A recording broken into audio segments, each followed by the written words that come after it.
Balochistan national party کے سربراہ سردار اختر جان مینگل کی حالیہ جو ان کے بیانات نے یہ ثابت کیا ہے کہ وہ نہ صرف دیکھا جائے تو احسان فراموشی جو ہے میرے لحاظ سے وہ کر رہے ہیں، بلکہ ذاتی مفادات کی سیاست کو عوامی فلاح پر ترجیح دینے والے خود غرض جس طرح شخص ہوتا ہے اس کے تحت وہ ایک عمل کر رہے ہیں۔ آج جس طرح ہم نے دیکھا کہ قائد مسلم لیگ محمد نواز شریف نے ہمیشہ انہیں عزت، احترام اور سیاسی وقار دیا، ان کے ساتھ شفقت، رواداری، محبت کا مظاہرہ کیا، مگر اختر جان نے ہر بار اس احسان کا جواب سازش، الزام تراشی کے ذریعے ہی مسلم لیگ کو واپس کیا۔ آج اختر مینگل صاحب جنہوں نے وزارت اعلیٰ کے لیے نواز شریف کی گاڑی تک ڈرائیو کیا، اپنے لیے اعزاز سمجھا، آج وہی شخصیت آج بکلاہٹ میں انہی نواز شریف پہ تنقید کے تیر برسا رہا ہے جنہوں نے ہمیشہ سیاسی وقار انہیں بخشا۔ کیا یہ احسان فراموشی نہیں؟ کیا یہ دوغلا پن نہیں؟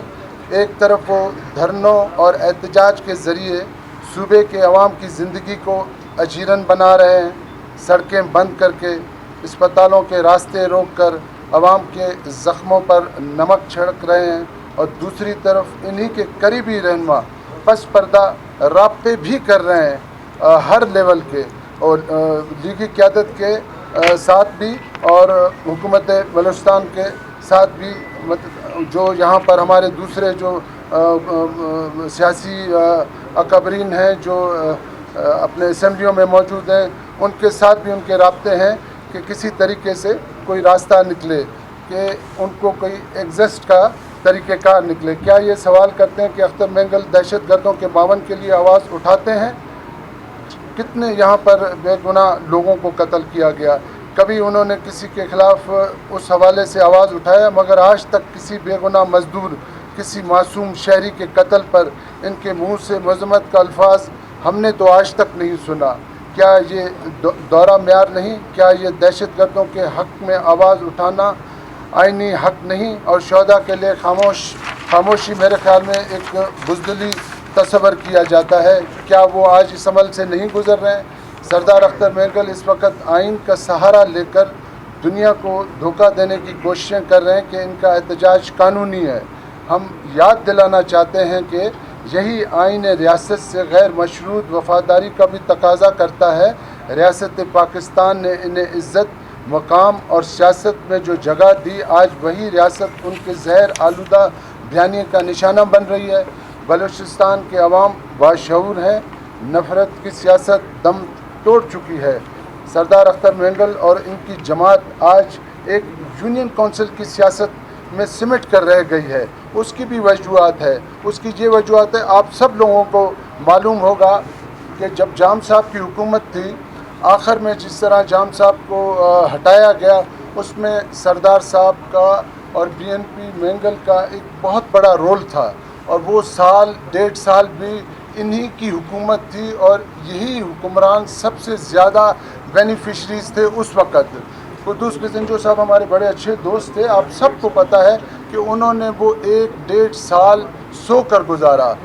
یہ حکومت جتنی تھی وہ سردار اختر مینگل صاحب کی سربراہی میں چلتی رہی۔ کیا سردار صاحب اس چیز کا جواب دیں گے کہ اس ڈیڑھ سال میں انہوں نے کون سی ترقی اس صوبے بلوچستان میں کی؟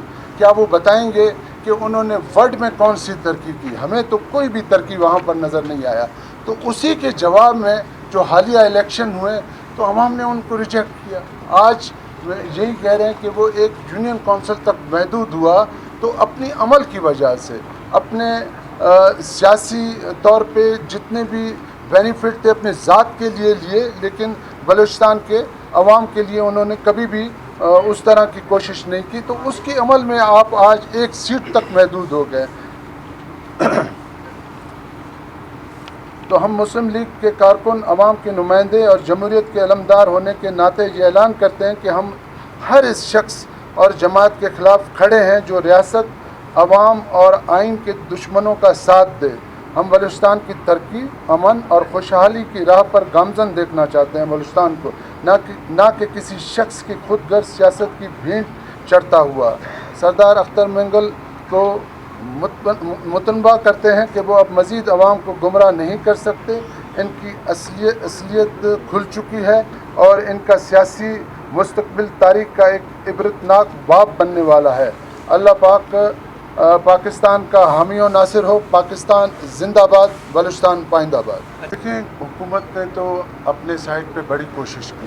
ہمارے وزراء ایک دفعہ نہیں 2-3 دفعہ سردار اختر مینگل کے پاس گئے، لیکن اگر کوئی یہ سمجھتا ہے کہ ہم کسی احتجاج کے نتیجے میں اپنے ناجائز باتوں کو منوائیں گے، یہ طریقہ کار تو نہیں ہوتا ہے۔ یہ تو کسی بھی دنیا میں میرے خیال میں اس طرح نہیں ہوتا ہے۔ اگر یہی چیز ہونا ہے تو میرے خیال میں بہت سارے معاملات جو ہیں کورٹوں میں مختلف لوگوں کے کیسز چل رہے ہیں، پھر پورا پاکستان روڈ پر آ کر بیٹھ جائے۔ تو ہم نے تو اپنی طرف سے ہر کوشش کی، ہر طریقہ جو سیاسی طریقہ ہوتا ہے۔ آج بھی ہم یہ کہنا چاہ رہے ہیں، جس طرح آپ نے یہ سوال کیا، میں بھی یہ سوال کرنا چاہتا ہوں کہ آج ہم بلوچستان کو کہاں لے کر جانا چاہتے ہیں۔ جو بلوچستان کے حالات ہیں، ہم جتنے بھی اپنے سیاسی اکابرین ہیں جن کا بڑا رول رہا ہے اس صوبے میں، آج وقت آ چکا ہے کہ آدھا تیتر آدھا بٹیر نہیں ہونا چاہیے۔ اب ہم نے ایک لائن پکڑنا ہے، ہم نے بلوچستان کو ٹھیک کرنا ہے۔ بلوچستان مزید اس طرح نہیں چل سکتا ہے۔ ہماری تو کوشش رہی ہے کہ ہم سردار اختر مینگل کے ساتھ ڈائلاگ کے ذریعے بات چیت کو یہیں پر ختم کریں۔ جو ان کے ایشوز ہیں، جو جائز ایشوز ہیں، وہ تو گورنمنٹ ماننے کے لیے تیار ہے۔ کچھ اس طرح کے ایشوز انہوں ضد ہے کہ جی فلاں کو آپ رہا کریں، تو یہ کچھ چیزیں کورٹ کے میٹرز ہیں۔ اگر کورٹ کے میٹرز روڈوں پہ طے ہوں گے تو پھر میرے خیال میں کورٹوں کو بند ہونا چاہیے۔ یہ کوئی بنانا اسٹیٹ نہیں ہے۔ پاکستان کا اپنا ایک آئین یہاں پر موجود ہے، آئین کے مطابق چیزیں ہو رہی ہیں۔ جب کسی میں زیادہ فرسٹریشن بڑھ جاتی ہے نا، جو وہاں سائڈ سے جو ریاست کے خلاف بات ہو رہی ہے، میں نے پہلے کہا کہ ایک 10-11 سیٹوں کے ساتھ جو 2018 میں موجود تھی، آج ایک سیٹ تک محدود ہو گئی، تو اس فرسٹریشن کی وجہ سے وہ اس طرح کی باتیں کر رہے ہیں۔ گورنمنٹ نے تو ان کو ہر لحاظ سے بات چیت، رسپیکٹ، جو ان کا ڈیو بنتا ہے، ہم ہر حوالے سے ان کی رسپیکٹ کرتے رہے، لیکن ان کا طریقہ کار جو تھا نا وہ عجیب ہے۔ وہ بس بضد ہے، وہ بس ایک ضد پہ ہیں کہ جی ضد پہ چیزیں نہیں چلتی ہیں۔ چیزیں جو ہیں وہ پولیٹیکلی انداز سے دیکھی جاتے ہیں، مانی جاتی ہیں، جس میں کوئی راستہ ہو، جو راہ ہو، لیگلی چیزیں ہوں، تو اس کے لیے تو گورنمنٹ آج بھی تیار ہے۔ جہاں تک آپ نے سردار ریاض صادق صاحب کی بات کی، تو میں دوبارہ ادھر ہی آتا ہوں کہ ہماری قیادت نے ان سے بالکل رابطہ کیا، ان سے بات کی، ان کو یہی کہا کہ جی ان چیزوں کو پولیٹیکلی دیکھیں، لیکن مجھے سمجھ میں نہیں آ رہا ہے کہ سردار اختر مینگل صاحب جیسا شخص جو بڑا ہی اس بلوچستان میں وزیر اعلیٰ بھی رہے ہیں اور کئی دفعہ MP رہے ہیں، ان کے والد صاحب وزیر اعلیٰ رہے ہیں، آج وہ ایک ضد پر آ کر رک گئے۔ ضد پر تو چیزیں نہیں چلتی ہیں۔ وہاں پر بھی ان کا یہی ضد تھا کہ جی یہ چیز ہوگی تو ہم پھر آگے جائیں گے۔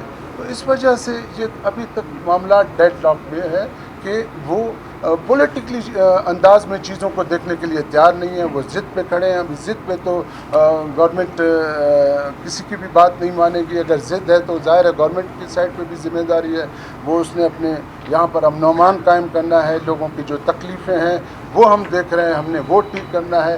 آپ دیکھیں جس طرح وہ روڈوں پر آ کر بیٹھے ہوئے ہیں، لوگ سفر کر رہے ہیں بلوچستان سے، آپ کا نصیر آباد کی طرف، اس کے بعد سندھ کی طرف جاتے ہیں، اس طرف آپ کا خوزدار کراچی کی طرف جاتے ہیں، سارے راستے اس طرح۔ یہ کون سی جو ہے آپ خدمت کر رہے ہیں لوگوں کی؟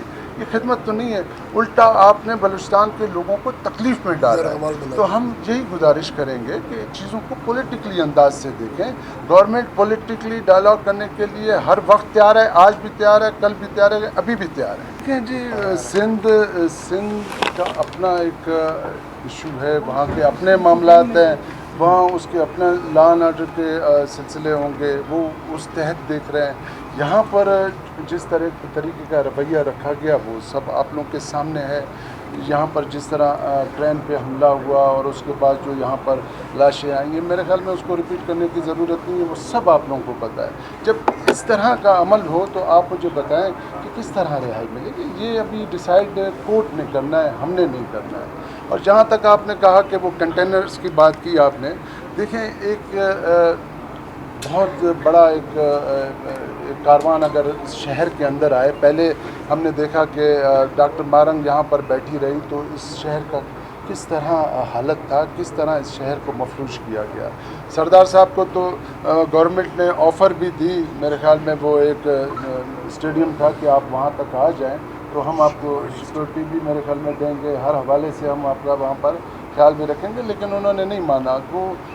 وہ اپنی مرضی سے یہاں پر آ کر پورے جب وہ یہاں پر آتے میں سمجھتا کہ شہر کا سچویشن بھی خراب ہوتا، جو آج کل کے حالات چل رہے ہیں آپ لوگوں کے سامنے ہیں، لا اینڈ آرڈر کی سچویشن بھی خراب ہوتی۔ تو گورنمنٹ کی ذمہ داری ہے کہ ان سب کو دیکھنا، ان چیزوں کو ٹھیک کرنا ریاست کی ذمہ داری ہے۔ ریاست نے اپنی ذمہ داری نبھائی ہے، اور میں پھر یہ کہوں گا کہ ان کا وہاں پر زیادہ بیٹھنا بڑا غیر مناسب ہے۔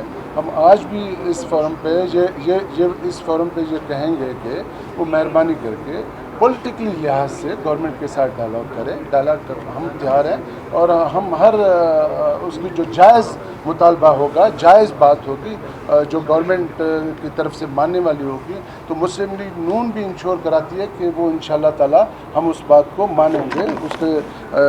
ہم چاہتے ہیں کہ اس صوبے کے جس طرح کے معاملات ہیں، اب ان کو بھی یہ دیکھنا ہوگا۔ یہ دیکھیں ان کا، میں پھر کہتا ہوں، ہزار اختلافات کے باوجود اس صوبے کے اندر ان کا ایک بڑا کنٹریبیوشن ہے۔ تو میں صرف BNP مینگل نہیں، باقی بھی جتنے پارٹیز ہیں ان سے بھی یہ گزارش کروں گا کہ آ کر مل کر بیٹھنا چاہیے۔ اب ہمیں اس صوبے کو اس طرح نہیں ہم آگے لے جا سکتے ہیں، ہم نے ابھی ڈیسائیڈ کرنا ہے سب نے مل کر کہ اس صوبے کو کس طرح آگے لے جایا جائے۔ تو میرے خیال میں اب اس کی اشد ضرورت ہے کہ جتنی جلدی ہو سکے، جتنے اکابرین ہیں مختلف پارٹیز کے، تو سب کو بیٹھ کر اس مسئلے کا حل نکالیں۔ مجھے ابھی سردار صاحب کی طرف سے پتہ نہیں ہے، لیکن گورنمنٹ کا پہلے دن سے ہی کوشش تھا کہ اس کو پولیٹیکلی انداز سے ہم ڈیل کریں، تو اسی کے نتیجے میں ہمارے بہت سارے وزراء گئے، ہماری فیمیل منسٹر صاحبہ گئیں، ایون کہ ڈپٹی ہمارے اسپیکر صاحبہ گئی، یہ سب ظہور بلیدی صاحب گئے، اس کے ساتھ میرے خیال میں شعیب نوشروانی صاحب تھے، بخت کاکڑ صاحب تھے، بہت سارے لوگ ہیں۔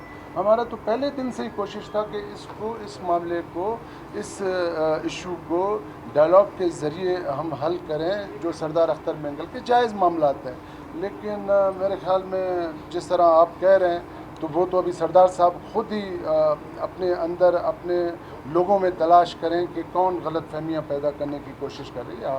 گورنمنٹ آج بھی اس کو سموتھلی اس کا حل نکالنا چاہیے۔ سر، کیا صوبائی حکومت کے ساتھ اس کا وہ میں آپ کو یہ بتاؤں، ہمارے جتنے بھی وزراء گئے وہ سارے بااختیار ہیں۔ اب جس طرح کا ان کا ڈیمانڈ ہے، اگر اس کا ڈیمانڈ پورا نہیں ہوتا ہے تو وہ کہتے ہیں کہ یہ بے اختیار ہے۔ بات یہ ہے، تو میں نے